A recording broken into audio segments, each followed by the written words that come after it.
Hello and welcome to Fundamental Value, a journey to quantify crypto. I'm your host, Joshua Frank, co-founder and CEO of The Tie. Before we begin, just a reminder, our episodes are now available on Cointelegraph. They're being distributed through Cointelegraph magazine. So you can check out this podcast, other episodes, and other deep explorations of blockchain trends on Cointelegraph magazine at cointelegraph.com/magazine. Quick disclaimer before we begin. Nothing we say here is investment advice. You can read our show notes for our complete disclaimers. And I'm really excited today to be joined by Joe DeTommaso. Joe, it's so great to have you on. Yeah, thanks for having me. And so Joe is a research analyst at CMS. I missed that line in my notes, but Joe, it's great to have you on. And so let's get right into it. And so, can you tell us a bit about your background and, kind of how you discovered crypto? Yeah, absolutely. It's been quite a while now. I guess it kind of sounds as cliche as saying going down the Bitcoin rabbit hole, but I tell everybody I'm pretty young by age, but pretty old in crypto years. So I got into this stuff all the way back in 2011. Kind of similar to the story that Hassan Basari told on his podcast. I was in high school. Some kid was just talking about some online marketplace. You could buy drugs with magic internet money. And I mean, frankly, I thought he was full of shit. So dug in a little bit, and I guess the rest was kind of history. So I got into this stuff. Bitcoin was like $2.34, something like that. Fall of 2011. I was really interested in building computers and things like that. So I had taken a stab at mining a little bit. And at that time, it was already pretty hard. You had to have some crazy GPUs, a ton of them. It was just hard to do. So I'd backed off that for a bit. I was kind of just buying Bitcoins. And then I guess 2013, 2014, Charlie Lee had posted on Bitcoin Talk Forum about Litecoin. And that was kind of one of the very first altcoins. There was Feathercoin, Peercoin, Namecoin, these really early ones you trade on BTCE. But long story short, I ended up having a second house's worth of power installed at my parents' home in New Jersey. So I had my own fuse box. I forget the amps and wattage, but I had something like 200 GPUs ripping through script coins. I was doing a little bit of profit switching. So it was mainly Litecoin, a little bit of Vertcoin, and then Doggy Coin came to the scene, and they did merge mining with Litecoin. So I was mining a bunch of Litecoin, a bunch of Doggy. That was kind of the early years, I guess. ASICs hit the scene. I played a little bit in that, and it just turned into the same arms race we see with Bitcoin today. So I had some of the original KNC Titan miners. I'm actually running a few of them still at home today. My parents know how to reset and maintain them. It's amazing. And that was kind of it.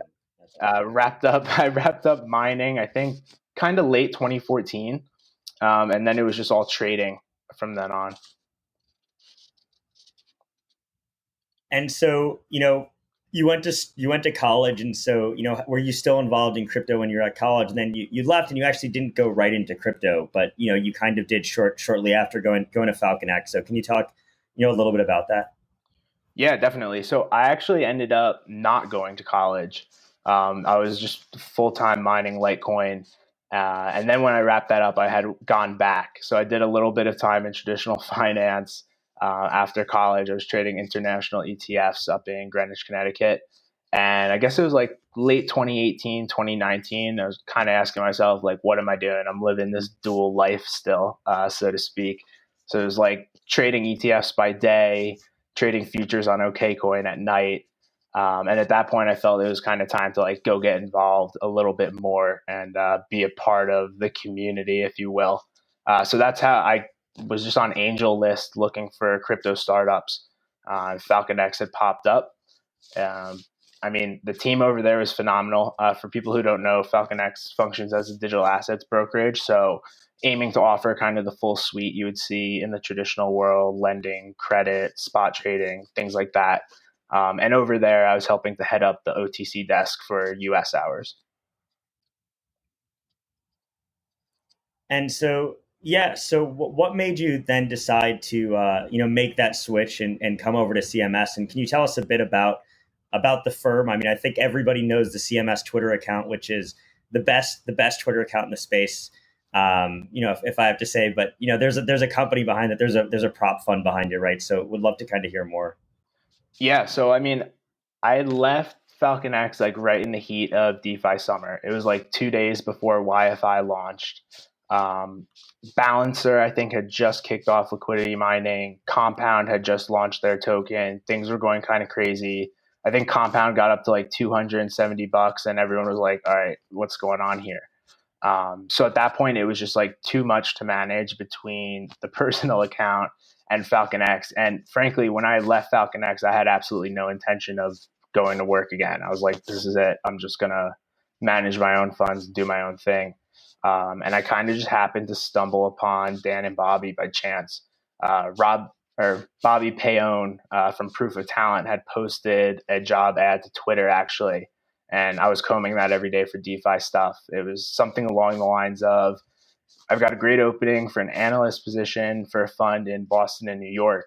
And I was like, all right, holy shit. Like the only fund I know that's in Boston and New York is CMS. And I would love to work with those guys. So I jumped on that right away.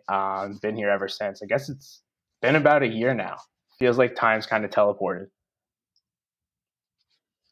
A year, yeah. I mean, a year in crypto is a long time too. I mean, you've had many years. I mean, you've been in this space for a decade, which is pretty crazy. But so, can you kind of tell us a bit more about CMS? The background on the fund. How it got started, but what CMS is really doing. What are the types of strategies that the firm is using?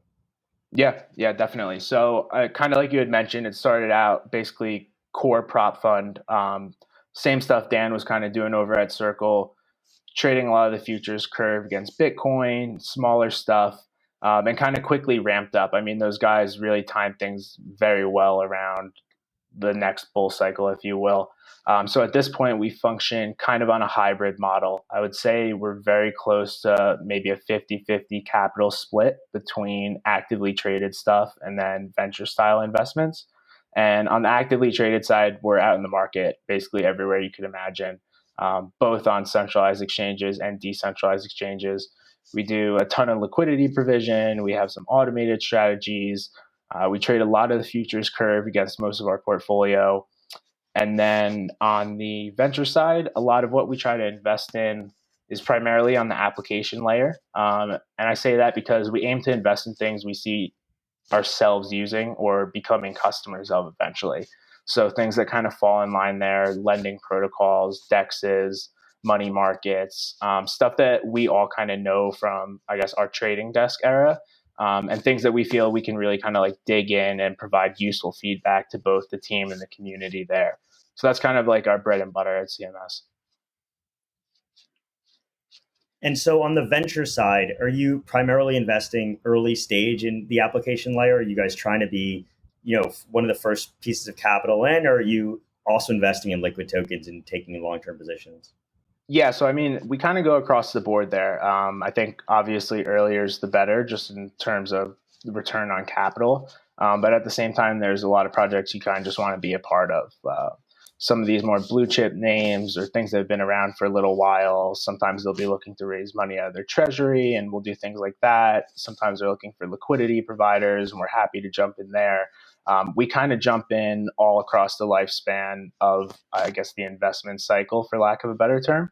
And we try to kind of be nimble around that. I mean, there's nothing we'll really say no to as long as it's something that we think we can kind of provide value on. And so, what is the time horizon on some of these, more venture bets, right? I mean, obviously, there's probably on some of those earlier stage, deals, there's some level of lockups that are probably, being forced, right? But have you guys actually exited any venture type bets yet? I mean, the market is certainly moved a lot, right? So, when do you guys, how do you guys think about, exiting a position? Yeah, definitely. I mean, I think our goal is to always try to kind of avoid smashing any tokens into the market too early. I mean, it's not our game to kind of get into things and look for our exit as soon as we can. But at the same time, we function kind of very amorphously between our active book and our venture book. So a lot of the time, if we're selling things, I mean, we try to limit it just to kind of getting back our initial capital if we can. And other times, I mean, we obviously try to take kind of a broad macro approach to the way that we're investing. So we like to stick with things that we kind of see becoming essential building blocks of whatever ecosystem we're looking at. And so, your job at CMS is a research analyst. And so can you kind of, speak to us about what that means and what your day-to-day looks like as a research analyst? Yeah, definitely. So, I mean, I think at CMS, we have a pretty flat structure there. We all kind of have public facing titles, but internally, I think everyone kind of functions pretty horizontally across the board. So, a lot of my job, I think, would mimic what you would see out of a typical investment portfolio manager. So, things kind of like taking pitch calls, evaluating deal flow, doing diligence on the platform. And the research side kind of comes in on more the technical aspect. So, I think at CMS, when I had joined, we were really looking for somebody that could thumb through the technical side of things, just go through white papers, understand how these things fit in with each other, stuff like that. Focusing on the way the tokens are issued, what the unlocks look like, just kind of digging into more of the technical aspects on the research side, and then kind of just maintaining and staying up to date with how our portfolio looks day to day. And so, on the technical side, and you mentioned supply schedule. I'm curious as to your thoughts on this concept of a bullish unlock that some people in the space are talking about, right? The fact that, somehow you have an asset where only 1% of the supply is liquid, and yet when 20% more unlocks, the price has gone up. And so, I'm curious as to how you guys think through supply schedules, investing, and I guess token economics in that regard, and how that impacts your decision making. Yeah, definitely. I mean, I think for a lot of these projects, you see typically some type of cliff and then maybe some type of linear investing afterwards. But I guess like the way that we look at it, we're not too concerned about the unlocks in general. You obviously have a pretty broad set of investors. A lot of them kind of look to recoup capital. A lot of these coins enter the market at once. And from our perspective, it's not always a bad thing, right? I mean, you have a lot of people that watch these things and either don't have access to the tokens or the exchanges are extremely illiquid. And maybe there is some type of initial flush on these tokens. They kind of get out into the market and things come down. And that's fine. That's par for the course. I think we kind of think about it as just it becomes more distributed at that point. More people can participate. Things really start to take off. More people are getting their hands dirty playing with these things. So we kind of lean into that. I mean, Solana was a big one. There was kind of, I don't know if you call it FUD, but a lot of concern in the market about a huge unlock back over the winter. Man, I think it might have been January. I can't even remember at this point. But for us, I mean, we were sitting there looking to buy more the whole time. It wasn't really something we were concerned about. So I don't know. I don't think it's really a myth that maybe you should be scared of unlocks, but it's not really something that we shy away from here. And so let's go let's dive straight into the market. And, I guess the talk of today is, these forked assets, these old, your Ethereum classic. And, I know we had this chat earlier, you look at Ethereum as being the fork, right? And, not ETC, and Bitcoin Cash, right? And, these assets moved like crazy. I think Ethereum classic is, seen like 1,000% increase in trading activity today. It's up 40, 50%. BCH is also moving. I'm curious as to your thoughts on what's going on there. Why these things are likely moving, and does this mean anything for the rest of the market? Yeah, no, I mean, I think with like Bitcoin Cash, Ethereum Classic, these are a lot of tokens that retail platforms offer. So you have places like PayPal offering Bitcoin Cash. You can buy a lot of them on Robinhood at this point. And I think generally a lot of that is retail driven. And I think that's kind of what we're seeing now. A lot of these platforms that retail has access to, they're able to come in, hey, Bitcoin Cash is right there. It's a lot cheaper than Bitcoin. And that kind of drives the market on those tokens a lot. I mean, that's not to say that these things have value in their own respect. But I think it's definitely a different type of investor or trader, if you will, that's kind of driving those tokens at this point. I think from the institutional side, it's just a lot more of a narrative play, right? I mean, we're in the phase of this market cycle where it's up only for the most part. So you really kind of just want to pay attention to who's buying what, and get in as best you can before it really starts to take off.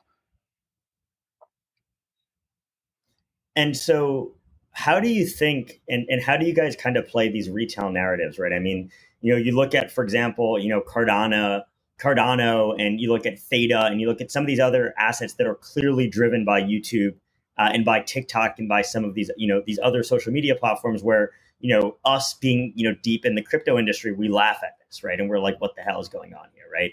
And so does CMS trade around those narratives? How do you guys look at the retail market, or is it something that you're kind of broadly ignoring? Yeah, no, I mean, so we don't get too far into it. Kind of like I know some people track like algorithms on Twitter. You can run this stuff on YouTube, TikTok, and you can kind of take cues that way. I think for us, it's kind of just more being conscious of the fact. I think maybe like 2 or 3 months ago, Arthur Hayes actually wrote a pretty good piece about how the equities market has really just become this narrative driven marketplace at this point. And it's not something you should ignore, right? I mean, the trade is just as valid as something that you can put fundamental analysis to. I think it's more just a matter of being conscious of that, and kind of keeping your head on within the trade, knowing that, hey, this thing's not going to prop up forever. You're paying attention to the channels that it's coming through. Kind of like you'd mentioned earlier, we're very active on Twitter. We try to get out in the social media and see what's really being talked about there, and kind of pay attention to, I mean, you have the Google Trends, things like that. We just try to keep an eye on it. I mean, I think everybody here has been in the space for probably 6 to 7 years at a minimum. So we're pretty cognizant of how these things sort of play out. And it's, again, just more a matter of being conscious that it's happening than really just building this core fundamental thesis about like, hey, we're going to go out and buy a ton of doggy coin today, just because everything's going up. So yeah, I mean, speaking of Doge, or doggy as you like to call it, what do you think of this movement, the 69 cent Doge that we saw overnight? Where are we at? Is Doge going to hit $1? And what does that mean for the rest of the market? Yeah, no, I mean, it's crazy, man. It's gone very quickly from this meme, like $1 is programmed. I love just hitting that on repeat, but like again, it's the narrative play. And I think I'll call it Doge, like you. I think for Doge, it's one that's like very easily in the spotlight too, right? Everybody knows the Shiba Inu. They see it. Oh, that's doggy coin. I think it's just one that people are very familiar with, and they're kind of like, hey, this thing is super cheap. A lot of the people buying this are totally unconscious of the inflation behind it, how many tokens are in circulation, if it actually does anything. I watched a YouTube channel this morning that was saying doggy coin is exactly the same as Ethereum. So I don't know how much it goes on, but I definitely do think it's an indicator of where we kind of are in this market cycle. Things are getting frothy. It's great to play in, and we're happy to do so as well. But I think again, like I'm on repeat here, but being conscious of the fact, I mean, this doesn't last forever. It's fun to play with while it's here, but we'll see how things go. Maybe after $1, we'll come down. And yeah, and so my question is, what happens when Dogecoin corrects, right? I mean, I think being realistic, at some point it's going to correct. Where that is up for debate, obviously. But can Dogecoin bring crypto down with it, or is it disconnected at this point because it's so mainstream and retail driven? Yeah, I don't know. I mean, it's obviously a very large market sector at this point, just kind of the retail players in the space, the ones that are on Robinhood. They're buying things on PayPal. They've got their retail Coinbase account. I think it's one of those things that maybe it kind of leaves a lot of people with a bad taste in their mouth. I guess somewhat similar to people that were buying a lot of the ICOs and things like that in 2017. That being said, I think the institutional presence at this point is a lot stronger than it was in the past. I mean, it's been pretty obvious over the headlines we've seen recently and some of the recent news stories. I would have a hard time thinking it'll be doggy coin alone that brings things down. But I could certainly see a lot of these retail driven tokens kind of taking a breather, as a cue from doggy.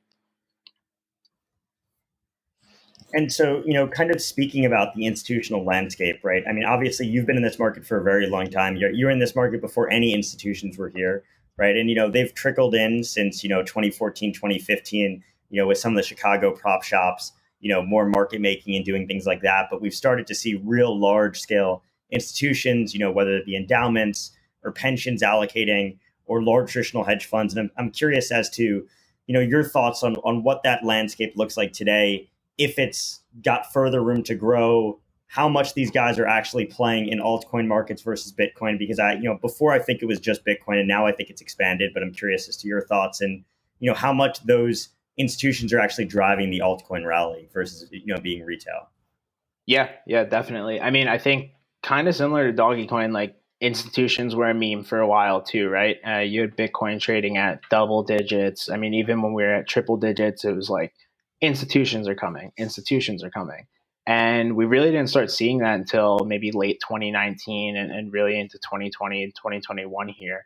And that being said, I mean, as far as that goes, I think we're in a very early stage of that. Some of, I don't know if risky is the right word, I should say bold. Bolder players in the market are definitely taking a heavy look at it. And I think as we start to see a lot of banks come in and hedge funds, things of that nature, really the massive effect we see there is kind of just like a dulling of volatility, right? A lot of these guys are looking to arbitrage the futures curve. They're kind of trying to flatten out funding rates, things like that. So, I mean, for Bitcoin and some of these larger coins, I have a very hard time thinking that we see these insane 70 or 80% drops. And by larger coins, I mean things like Ethereum, just things that have been around for a while and withstood the test of time to some point. I don't think that those are going to get hit as hard. But I do think we might see kind of the same decimation, I guess, in a lot of the alt space. And so how do you think about that in terms of allocation, right? So, entering positions now from a venture point of view, which is 50% of what you're doing, right? Are you now more risk averse given how frothy the market is? Has that changed your perception? Or are you just allocating believing that, hey, even if we have a bear market, the bull market will be back in full force. And, if I'm investing in something now, it doesn't really matter. Yeah, no, I mean, I think we take a lot of our cues as far as how we place our investments off of our actively traded side. So you see it in the market. I mean, there are a lot of altcoins that are at prices I don't think people ever would have imagined right now. And to that same point, on the venture side, you have to be conscious of that too, right?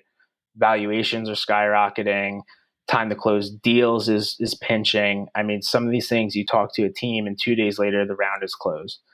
So we try to take our time and think through our investments, but at the same time, you have to kind of act quickly. I think 2020, early 2021, we were a lot more willing to kind of go out and take a chance on something.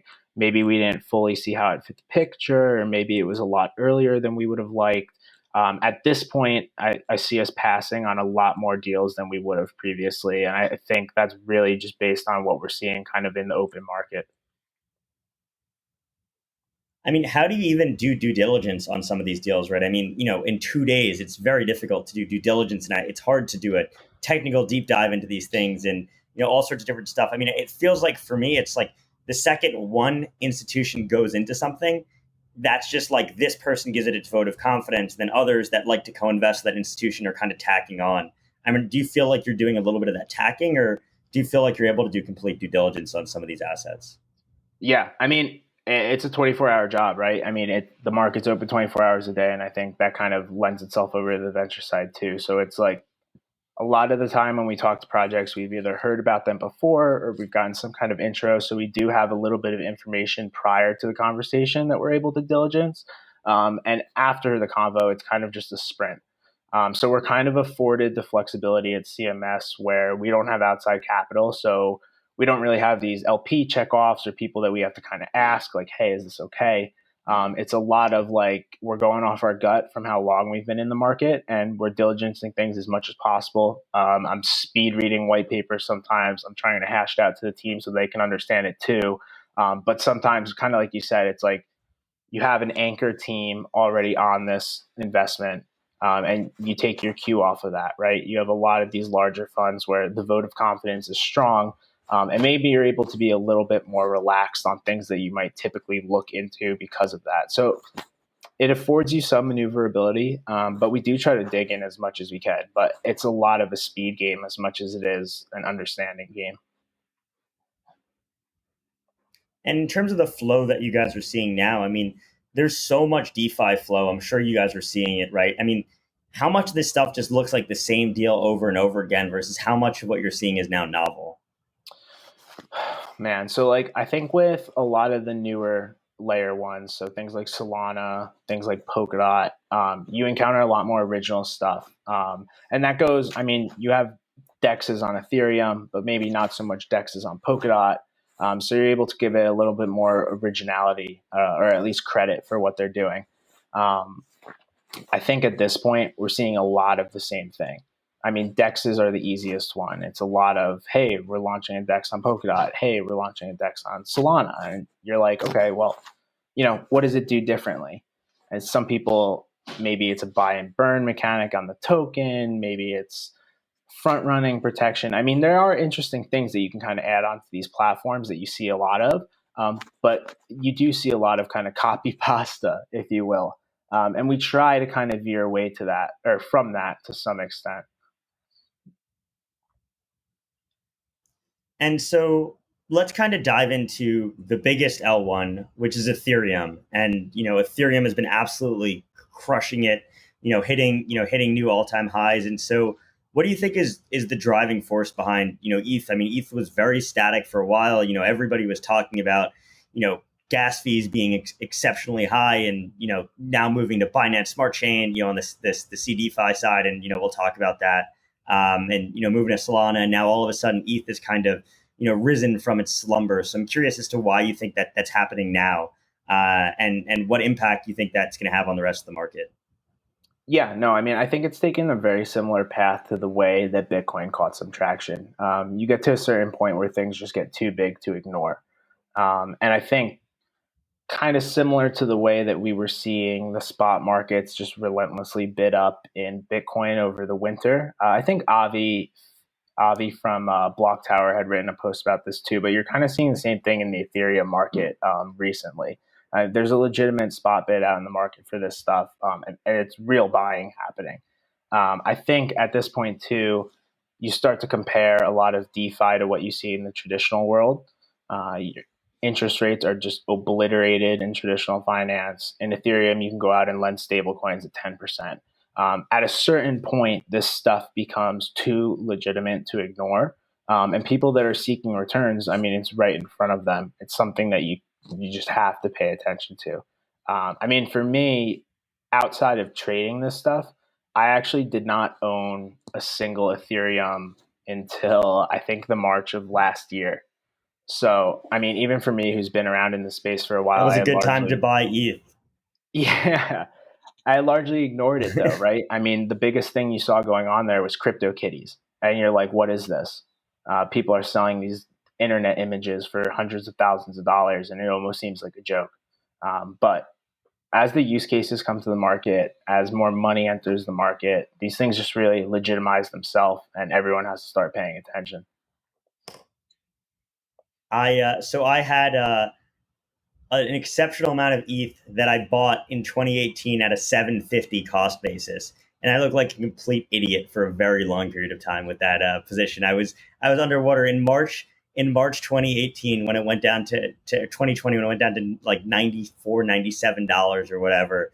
I was down 80-90% on my position. I was like thinking about doubling down, and I did not double down, unfortunately.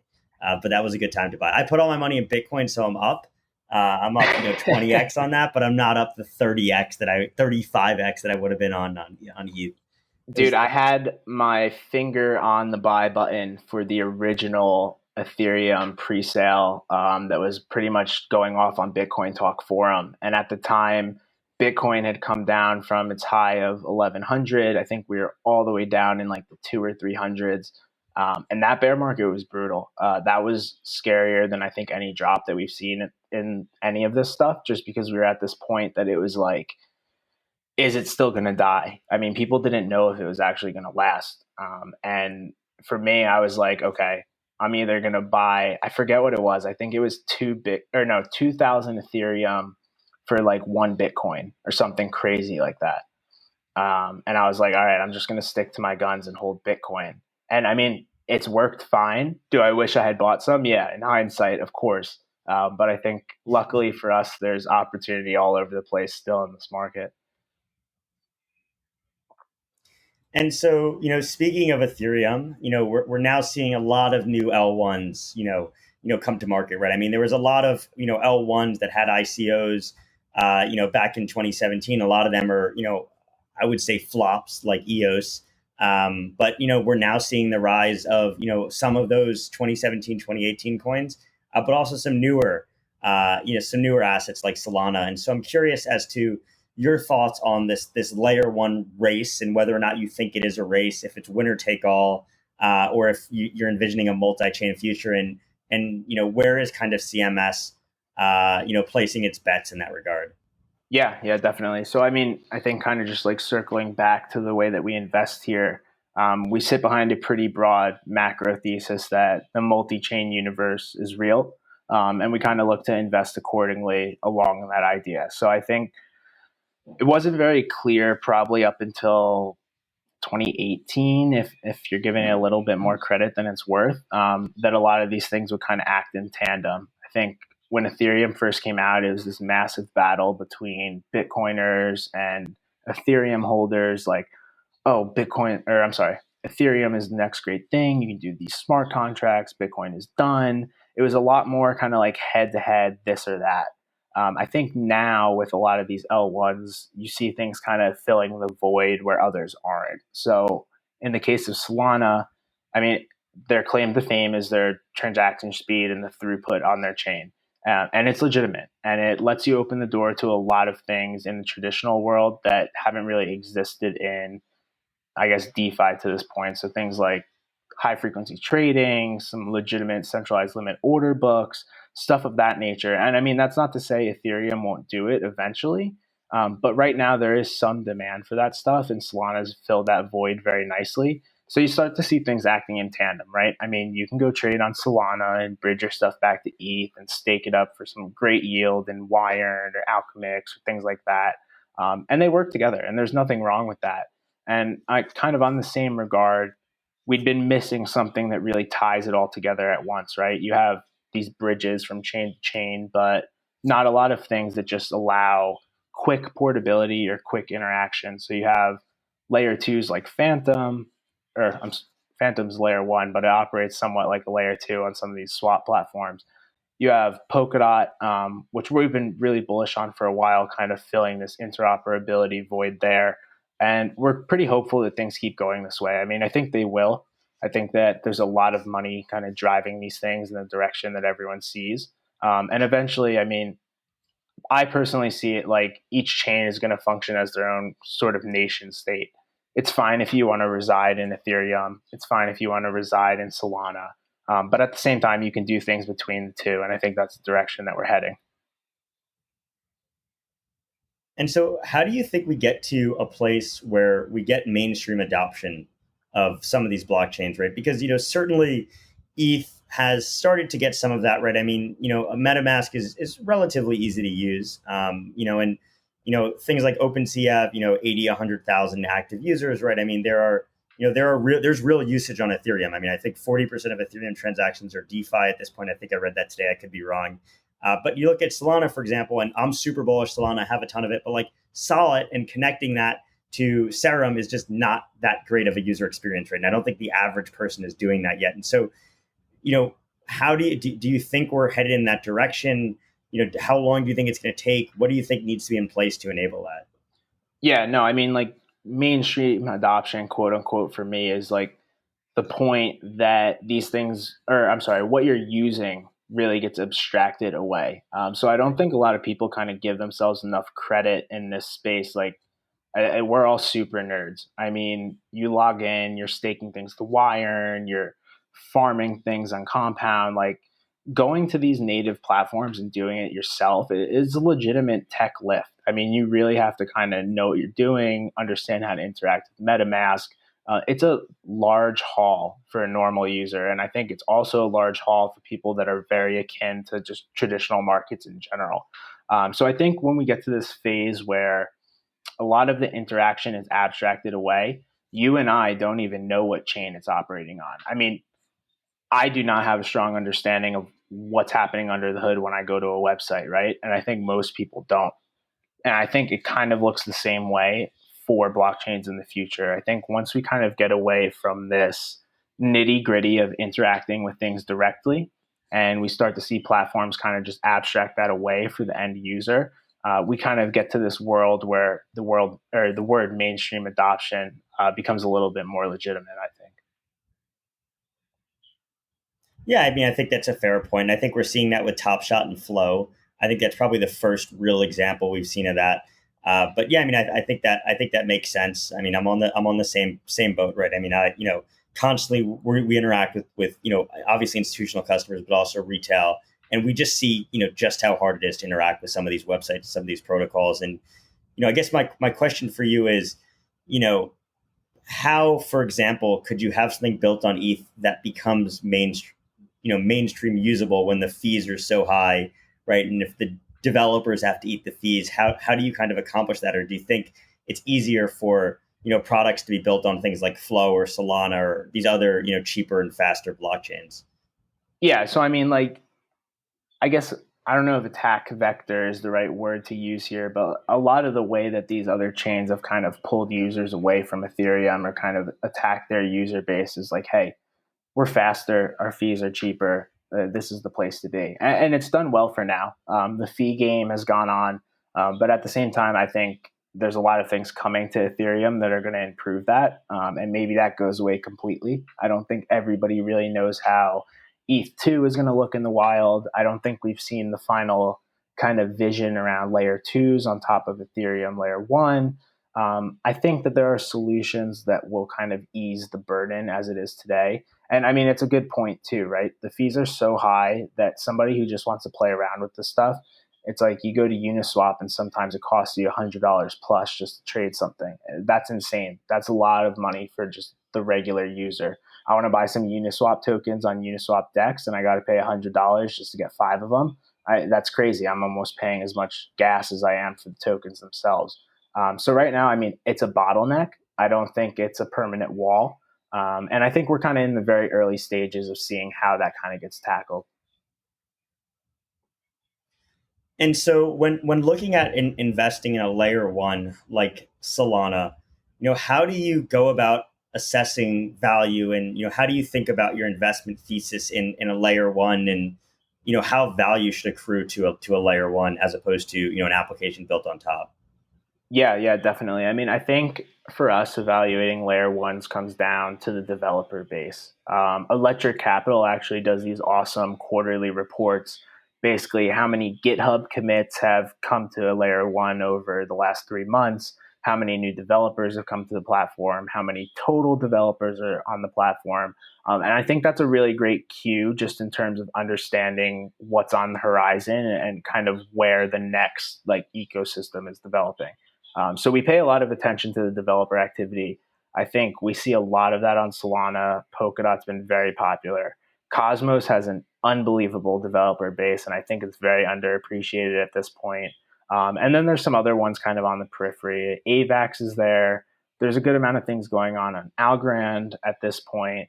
And I mean, I really think that's the cue for where to look next. You want to see people building on this stuff because kind of the chain by itself, it's like a wasteland. It's there, it does things, but what can you do with it?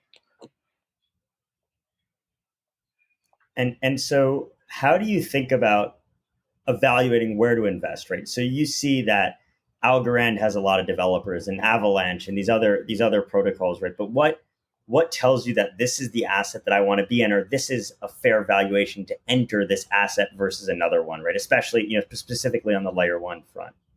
Yeah, I mean, I think a lot of it just comes down to comparables. You don't have a lot of cues to go off of with this stuff. I mean, the cash flow narrative is coming into play with a lot of these DeFi platforms. Maybe I can DCF some of these things, but then you have to ask yourself again, does it really matter at this point? I mean, that stuff does matter, but it matters when everybody's doing it. If you're the only guy saying, hey, this should trade at book value and it's way undervalued, a lot of the time you're either not going to have enough capital to get it there yourself, or it's just not going to play out the way that you're imagining. So a lot of the way we look at things is like, hey, X lending platform is trading at certain fully diluted valuation. There's this much TVL there. Y lending platform kind of has the same things to offer, and for some reason, it's trading totally under that. Then you start to ask the questions: why are there not a lot of people using it? Is there something wrong with it? Was there a bug or a hack at some point that's kind of holding things down still? That's when you kind of dig into the things that give you your cue, what really like catalyzes the movement in them, I think. And so a related question, and it's the Fundamental Value podcast, is how do you define fundamentals for digital assets? Like, are there such things as fundamentals? Does it depend on the token? Do they even matter? And do they matter in a bull market? Do they matter more in a bear market? Yeah. I mean, I guess like, so I'll just think like back to when it was kind of like Bitcoin standalone, and like fundamentals at that point to me were like, how is the network hash rate doing? Is it increasing? Has the number of unique addresses increased or decreased over some set of time? You're really looking at kind of these network statistics and what's really happening at like the core protocol layer and what's going on there. And kind of to your second part of the question there, when does it really matter? I think it's quite obvious it matters a lot more probably when we're in a bear market, right? I mean, Bitcoin's it's 2018, Bitcoin's getting destroyed, the hash rate's still going up. Maybe the users stalled for a little bit, but the number of unique addresses going up. There's still people that are kind of looking into it. And you want to just see those signs of life. When things are really coming down, I think that's when it's time to evaluate how that core network health is actually performing. And so you talked earlier about two blockchains in particular, which were Solana and Polkadot, as being interesting to both you and CMS. And so, what specific projects that are built on top of both these blockchains have you guys most excited? Right? I mean, can be something big like a Serum, or something which has maybe got a little bit less attention. Like we just had Rob on from Hero, which I know we're both fans of Rob. So curious as to your take on what has you excited. Yeah, definitely. And I have to say real quick, Rob probably has the best memes in existence outside of CMS, that is. But yeah, I mean, what gets us excited, like we want to see things like kind of these core primitives being built. So I guess an example on Polkadot right now is Akala. They're building out kind of staking derivatives, stable coin, lending, things that really are the core building blocks to do more of these novel projects on top of and kind of build out to. So I would say primarily, I think that was our first Polkadot investment. And the team's been great there. We're really excited about what they're doing. And that's kind of one in particular. And then I suppose over on Serum, it's been a lot more just trading focused. So obviously Serum's been a huge one. Radium came to the scene. That's been pretty interesting for us as well. But I think right now we're probably most excited about a project called Mango Markets. They're kind of doing margin lending and DEX combined. They've got a great platform. It's actually a very close friend of mine who I had met working at Falcon X. And right now we're kind of doing as much as we can to help those guys bootstrap the platform, get some volume in play, help lend out assets for people to use on margin, things of that nature. So I think Solana in particular, we're very focused on trading. I think on Polkadot, you're getting a little bit of everything, and we're kind of looking for more of those primitives that come into play to really build this thing up. So on Polkadot with Akala, I mean, do you think they're going to get the first parachain, slot? What's your take there? Yeah, I mean, parachain auctions, it's almost like Ethereum 2.0, right? Everybody is like, when is this happening? Is it going to happen? We are very anxiously tracking the GitHub for updates, trying to get as much information as we can there. But I think Akala is probably one of the top contenders to be ushered into a slot out of the gate. We're very hopeful that that actually happens.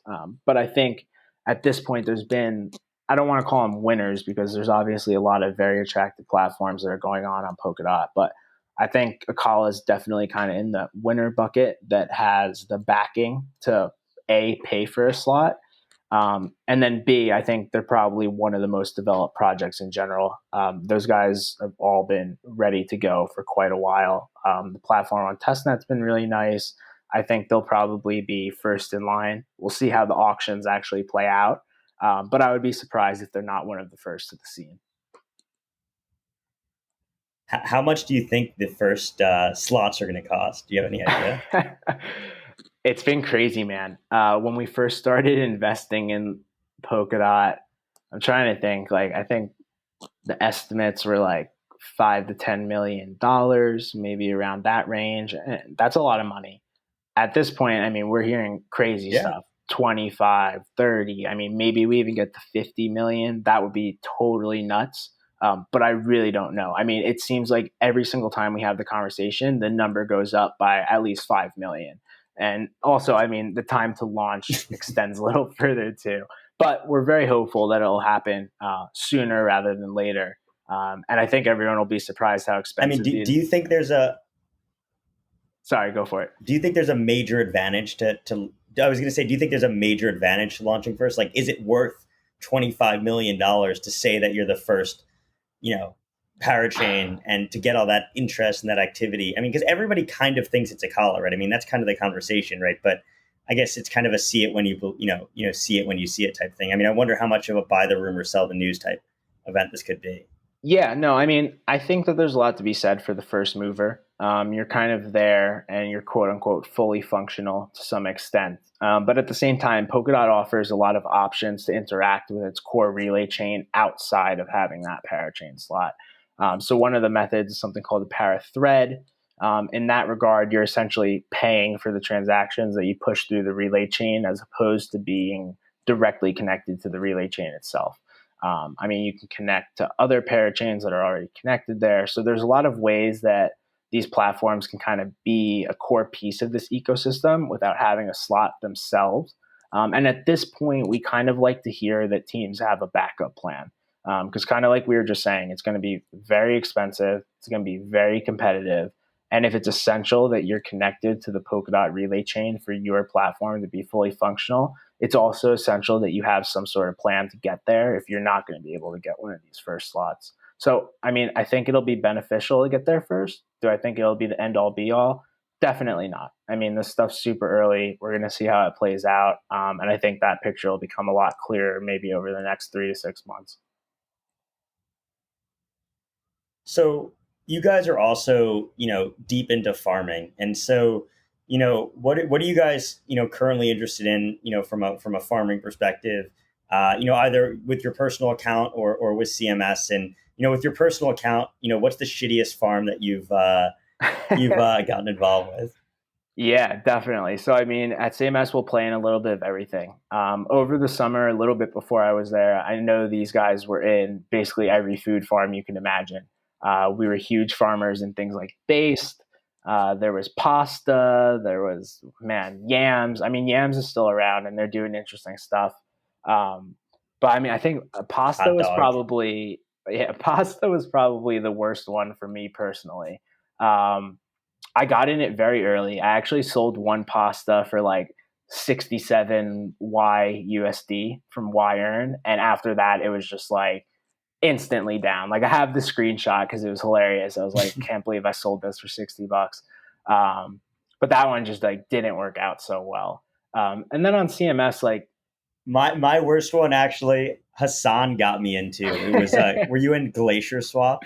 No, I wasn't. There was a point where there were so many food farms and different stuff. I was like, all right, enough's enough. I gotta take a breather from this.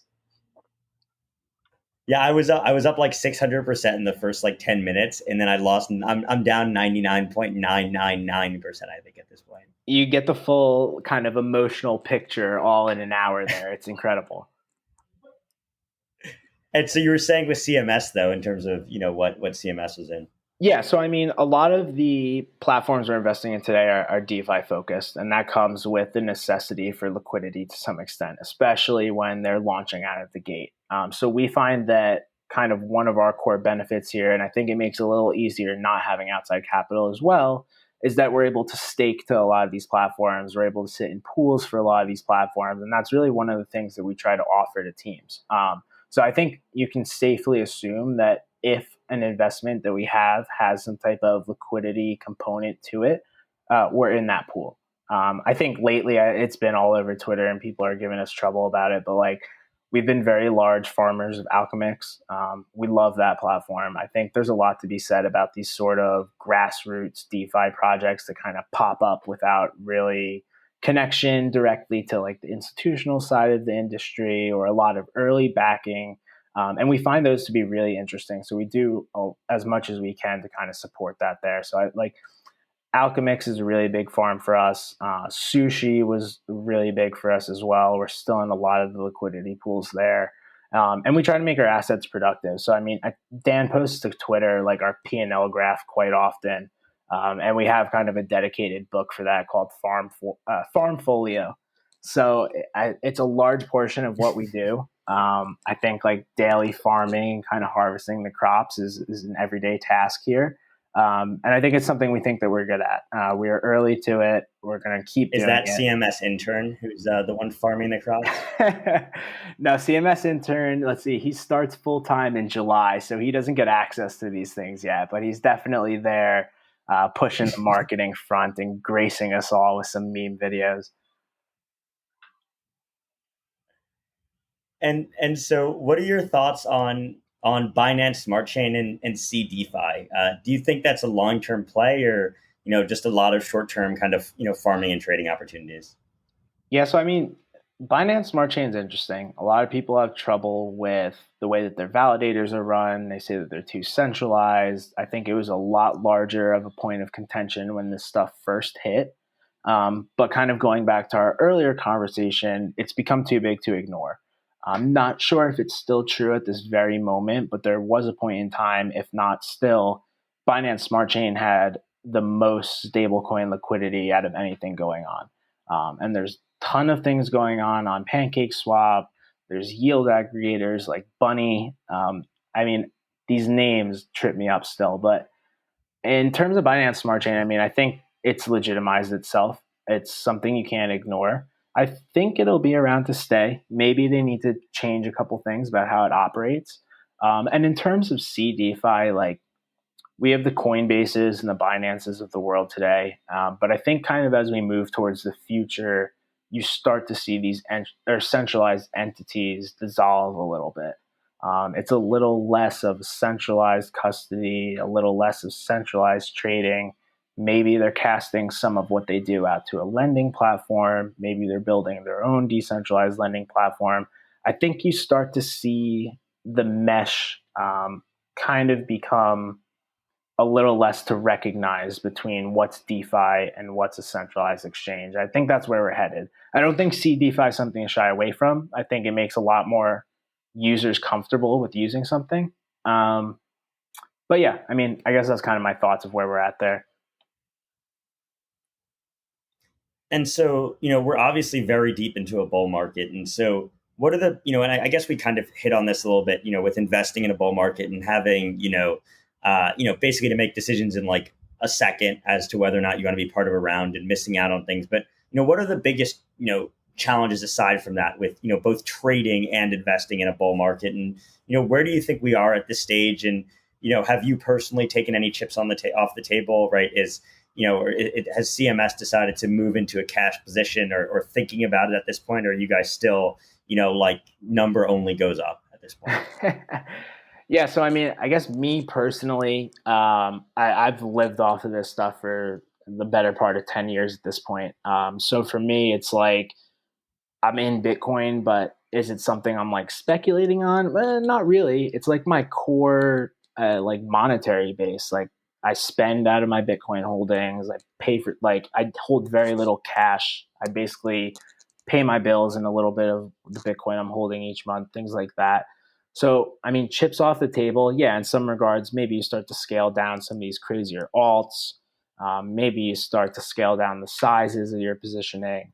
But really, I think more than anything, it's kind of like a game of survival. You want to be able to live to see the next day. And we're conscious of that at CMS. I mean, I think we kind of adhere to the same guidelines here. maybe a little less shitcoining, a little more focus on bigger projects, a little more positioning in Bitcoin and Ethereum versus some of these more exoteric names that are just coming to the scene. I don't think we've really reduced our exposure. We denominate kind of everything in Bitcoin. So it's really not a matter of like, hey, we got to get into cash. It's more just a matter of like, hey, how crazy are we getting with the things that we're actually investing in? And so, with that said, and I think on a related note, is how deep in alt season are we? How much more juice do you think is potentially left in the tank?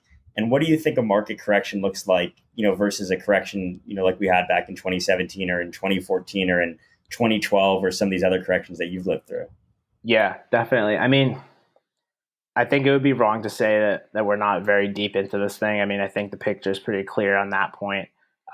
As far as how long it goes, every cycle I've lived through to this point, the prices where things finally end are so far beyond kind of the realm of imagination that I don't quite know that they're there yet. I think a lot of people could envision a $50,000 Bitcoin. I think $3,000 Ethereum was a little harder for people to realize. Um, but that being said, I don't think we're at the point where it's just like, hey, we are so astronomically high. I cannot believe what's going on. And like, I don't think it ends tomorrow. Maybe we're approaching that point. Maybe some alts wheels start to fall off. I don't know. But I guess like in terms of things coming to an end, like the analogy I like to use a lot is it's like the event horizon of a black hole. You don't really know it's over until you've passed that event horizon and it's been months and things are down and you're like, hey, maybe we are in a bear market at this point. I mean, we've had some pretty gnarly corrections along the way here, and things have just kind of built themselves back up and kept going up. Maybe the idea of this crazy super cycle really is in play where we just kind of keep pushing along up, up, up with crazy corrections along the way. I think that's a little bit more realistic on Bitcoin and Ethereum. Kind of like I mentioned earlier, I would be surprised to see something like 70 to 80% drops in these things. With the amount of money that's in these markets at this point, it's very hard to move things to that extent. I guess past the retail liquidations, like you get $8 billion getting liquidated on Bybit, and that kills things for a while. In terms of the altcoins, I mean, for DeFi in particular, this is like the first wave of the hype cycle. There's a lot of people that were early to these things. There's a lot of people that are playing in things that are new. And I think it gets a little bit scarier to hold on when things go down. And for those wouldn't surprise me if we see some crazy 50, 60, 70% drops. I guarantee you there will be names that you may never hear of again at the end of this bull cycle. I mean, I don't think everything goes to zero, but I think it's going to be a lot scarier across kind of the esoteric alt space than it will be for the larger names.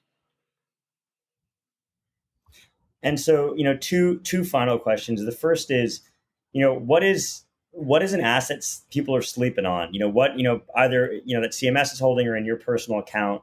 What's the thing that has you really excited, but you think the rest of the market is missing?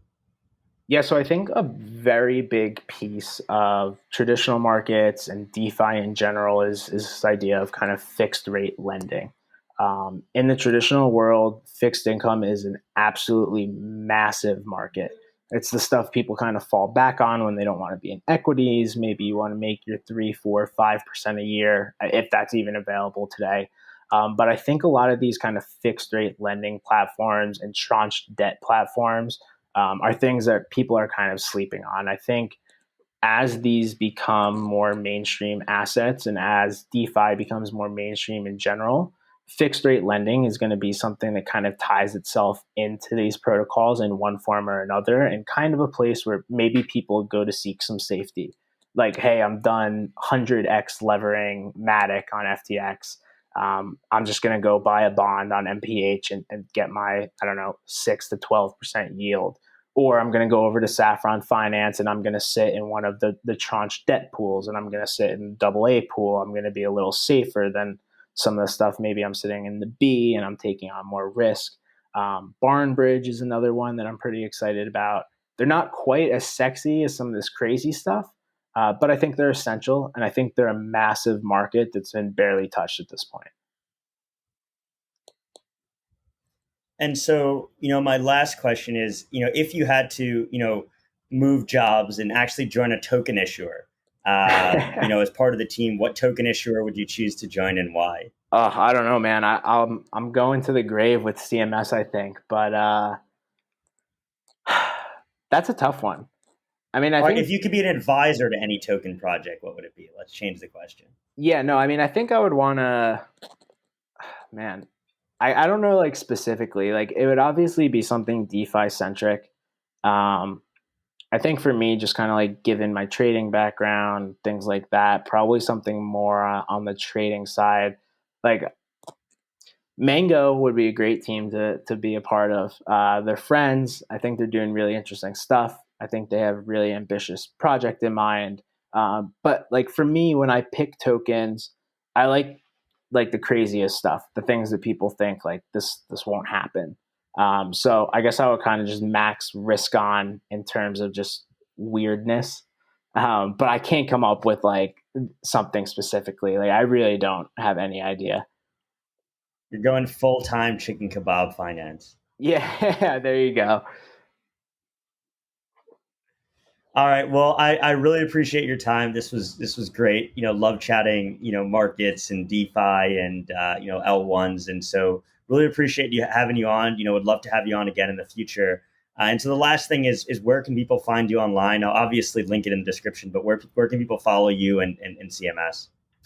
Yeah, so I mean, I'm sure everybody knows the CMS Twitter account at this point. My handle on Twitter is swerve with a U, __ swerve __ picture of a fractal plant. I'll drop you the link after. But that's kind of where I reside. I'm not really out in the wilderness too much other than Twitter.